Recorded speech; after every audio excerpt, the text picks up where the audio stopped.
हर हर महादेव दोस्तों। उत्तराखंड के रुद्रप्रयाग जिले में स्थित भोले बाबा का ये विश्व प्रसिद्ध मंदिर केदारनाथ, जिसके बारे में आपने सुना ही होगा।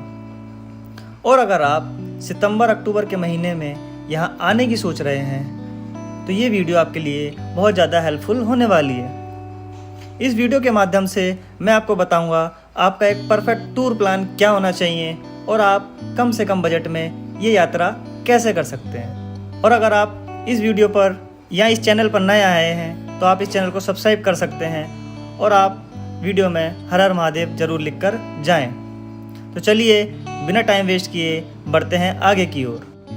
और अगर आप मई या जून के महीने में यहाँ आते हैं तो आपको यहाँ बहुत ज़्यादा भीड़ भाड़ देखने को मिलेगी, बहुत ज़्यादा रश होता है, जिसके कारण आप बाबा के दर्शन आराम से नहीं कर सकते हैं।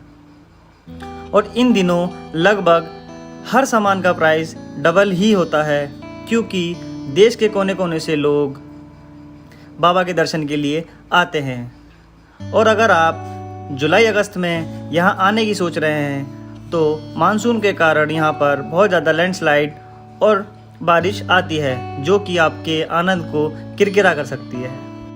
इसलिए आप जुलाई और अगस्त के महीनों को अवॉइड कर सकते हैं। और अगर आप यात्रा ही करना चाहते हैं तो सितंबर से अक्टूबर आपके लिए बेस्ट रहेगा, क्योंकि इन दिनों आपको रश भी कम देखने को मिलेगा और बाबा के दर्शन भी आराम से हो जाएंगे। इन दिनों आपका यहाँ पर खर्चा भी कम होता है, क्योंकि यात्री नहीं आते हैं तो हर चीज़ बहुत ही अच्छे दामों में आपको मिल जाएगी। खाने से लेकर आपके रूम भी बहुत अच्छे से कम प्राइस में आपको मिल जाएंगे। तो यात्रा शुरू करने से पहले अपना आप उत्तराखंड की वेबसाइट पर रजिस्ट्रेशन ज़रूर कर लें या अपने फ़ोन से ही अपना यात्रा पास बनवा लें, जो कि गौरीकुंड में चेक होता है। तो सपोज़ आप उत्तराखंड छोड़ किसी और राज्य से आते हैं तो आपको कैसे आना है, तो आप सबसे पहले हरिद्वार या ऋषिकेश आ जाएं। फिर यहाँ से हरिद्वार या ऋषिकेश से सोनप्रयाग के लिए आप बस ले सकते हैं, जो कि आपको सुबह के समय में वहाँ आराम से मिल जाती हैं, जिसका समय 5 से 6 या 9 से 10 बजे तक का होता है और ये समय सुबह का है। सोनप्रयाग पहुँचने के बाद आप गौरीकुंड पहुँचते हैं, जिसके लिए आपको एक शेयरिंग टैक्सी करनी पड़ती है। और गौरीकुंड पहुँचने के बाद आपको 22 किलोमीटर का पैदल ट्रैक चल के जाना पड़ता है। फिर आप बाबा के धाम पहुँचते हैं। तो अब हम बात करते हैं बजट की। तो यहाँ पर आप एक एक करके बजट को ऐड करते रहिएगा। फिर उसके बाद हम बात करेंगे कि अगर आप सितंबर और अक्टूबर में केदारनाथ आते हैं तो आपको क्या क्या चीज़ अवॉइड करनी चाहिए और अपने साथ क्या क्या सामान कैरी करना चाहिए। तो सबसे पहले बात करते हैं, यदि आप उत्तराखंड छोड़ किसी और राज्य से आ रहे हैं, मान लेते हैं कि आप यदि दिल्ली से आ रहे हैं, तो आप सर्वप्रथम हरिद्वार या ऋषिकेश आ जाएं, जिसके लिए आपको स्लीपर क्लास का टिकट 500 या 600 रुपये तक मिल जाएगा। उसके बाद एक रात हरिद्वार या ऋषिकेश गुजारने के बाद आप सुबह होते ही सोनप्रयाग के लिए रोडवेज या शेयरिंग टैक्सी कर लें, जिसका किराया भी आपको 5 या 600 रुपये पड़ जाएगा। फिर आप 8 या 9 घंटे के सफ़र के बाद पहुंचते हैं सोनप्रयाग। यदि आप सोनप्रयाग रुकते हैं या गौरीकुंड रखते हैं तो यहाँ भी आपको बहुत ही सही प्राइस में रूम्स या डॉर्मेट्री मिल जाएंगे। डॉर्मेट्री का किराया आपको 200 या 300 पर हेड या एक बंदे के लिए आपको 1000-1500 रुपये में होटल मिल जाएगा। यदि आप टाइम से आ जाते हैं तो मेरा मानना है कि आप गौरीकुंड ही रुकें। सोनप्रयाग या गौरीकुंड एक रात रुकने के बाद आप अगले दिन सुबह 3 या 4 बजे अपना ट्रैक स्टार्ट कर दें, क्योंकि जितनी ही जल्दी आप ट्रैक स्टार्ट करेंगे उतनी ही जल्दी आप बाबा के धाम पहुंच जाएंगे, क्योंकि इस ट्रैक को पार करने के लिए आपको कम से कम 10 से 12 घंटे का समय अवश्य लगेगा। और आप इस ट्रैक के लिए कम से कम वजन ही अपने साथ ऊपर लेके चढ़ें, क्योंकि ऊपर चढ़ते समय बहुत ज़्यादा सांस फूलने का डर रहता है। और ट्रैक करते समय आप अपने पास एक छोटा बैग ही कैरी करें, क्योंकि ज़्यादा सामान लेके जाएंगे तो वो आपको समस्या हो सकती है। और ट्रैक करते समय आप अपने साथ एक पानी की बोतल ज़रूर कैरी करें, क्योंकि आपको ऊपर पानी के लिए एक बोतल के लिए 100 से 150 रुपये चार्ज देना पड़ सकता है। इसलिए आप अपने साथ एक पानी की बोतल रखें।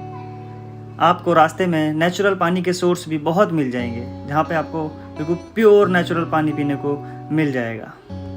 ऊपर पहुँचने से ही पहले आपको अपने स्टे का इंतज़ाम कर लेना है, क्योंकि आपको वहाँ पर डॉर्मेट्री या हॉल्स नहीं मिलेंगे।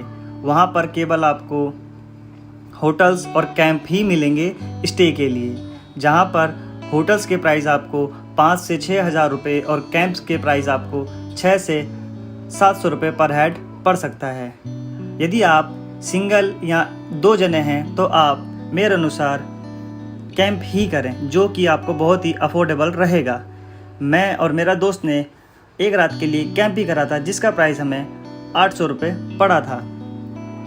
और यदि आपको बिना किसी दिक्कत के कैंप चाहिए तो मैं आपको एक भैया जी का नंबर दे देता हूँ डिस्क्रिप्शन बॉक्स में, जिनका नाम है अंकित राणा, जो कि आपको बहुत ही अच्छे से प्राइस में कैंप दे देंगे, जिनका कैंप आपको मंदिर से 200 मीटर पीछे ही मिल जाएगा। और कोशिश करें कि आप शाम को 4 से 5 बजे तक केदारनाथ मंदिर में पहुंच जाएं, ताकि आपको शाम की आरती देखने को मिल जाए, जो कि शाम को 6 बजे और सुबह भी 6 बजे शुरू होती है। और शाम को मंदिर के कपाट 9 से 10 बजे तक बंद हो जाते हैं और सुबह मॉर्निंग में 5 बजे पुनः खुल जाते हैं। और अगर बात करें कि आप सितंबर या अक्टूबर के महीने में केदारनाथ दर्शन के लिए जा रहे हैं तो आपको क्या क्या सामान कैरी करना चाहिए। तो सबसे पहले आपको अपने कपड़ों का बेहतरीन इंतज़ाम करके चलना है, जिसमें कि आपके पास एक बहुत ही बढ़िया क्वालिटी की जैकेट, आपके सॉक्स और ग्लव्स और बहुत ही अच्छी क्वालिटी के आपके शूज़ होने चाहिए, जो कि आपको ट्रैकिंग के वक्त हेल्पफुल रहें। और आपकी छोटी मोटी ज़रूरत की मेडिसिन, बुखार के लिए, सर दर्द के लिए और वॉमिट के लिए। और हाँ, अपने पास एक कपूर ज़रूर रखें, क्योंकि ऊपर ऑक्सीजन की दिक्कत बहुत होती है, जिससे कि आपको ऑक्सीजन की दिक्कत ना हो।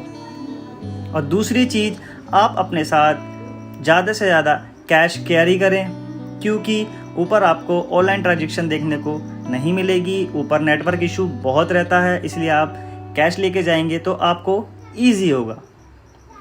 और अपने साथ अपना चार्जर, पावर बैंक और अपने लिए एक एक्सटेंशन बोर्ड ज़रूर रखें, ताकि आपको आपकी फ़ोन की कनेक्टिविटी बनी रहे, आपको फ़ोन की तरफ से कोई दिक्कत ना हो। और आप बात करते हैं खाने की कि आपके लिए वहाँ पे क्या क्या ऑप्शन है। तो आपको वहाँ ऊपर केदारनाथ में थाली सिस्टम देखने को मिल जाएगा, जहाँ पे आपको 200 से 300 रुपये पर हेड थाली पड़ती है, जिसके अंदर आपके चावल, रोटी, दाल, सब्जी खाने को मिल जाएगा। उसके अलावा आपको वहाँ आलू के पराठे मिलेंगे, जिसका प्राइस 70-80 रुपये तक होता है एक पराठे का प्राइस। तो तकरीबन आपको एक बंदे का 300-400 रुपये खाने का लग जाएगा। और यदि आप शाम के समय टाइम से पहुंच जाते हैं तो मंदिर से थोड़ी ही पीछे पुल के पास आपको अलबर भंडारा देखने को मिल जाएगा, जहां पर रात के 10 बजे तक भंडारा चलता है। और यदि आप सुबह भंडारा करना चाहते हैं तो सुबह 5-6 बजे से वहाँ पे आपको चाय मिलनी शुरू हो जाएगी और 10-11 बजे के समथिंग आपको भंडारा शुरू हो जाता है। तो यदि आप खाना खाने में सक्षम है तो वहाँ खाना भी खा सकते हैं, अन्यथा आपको वहाँ भंडारा खाने को भी मिल जाएगा, जहाँ पे उसका खाना बहुत ही स्वादिष्ट होता है। तो अब बात करते हैं कि ये सारा आपका कितने दिन में हो जाएगा। तो ये सारा टूर प्लान आपका 3 से 4 दिन का होगा, जिसमें तकरीबन एक बंदे का 3 से 4 हज़ार रुपये खर्चा आएगा, जो कि हमने पीछे ही डिटेल में देख चुके हैं। आशा करता हूँ आपको ये वीडियो पसंद आया होगा, और अगर आप और डिटेल जानना चाहते हैं तो कमेंट बॉक्स में ज़रूर लिखिएगा, मैं अगली वीडियो उसी पर बनाऊँगा। हर हर महादेव।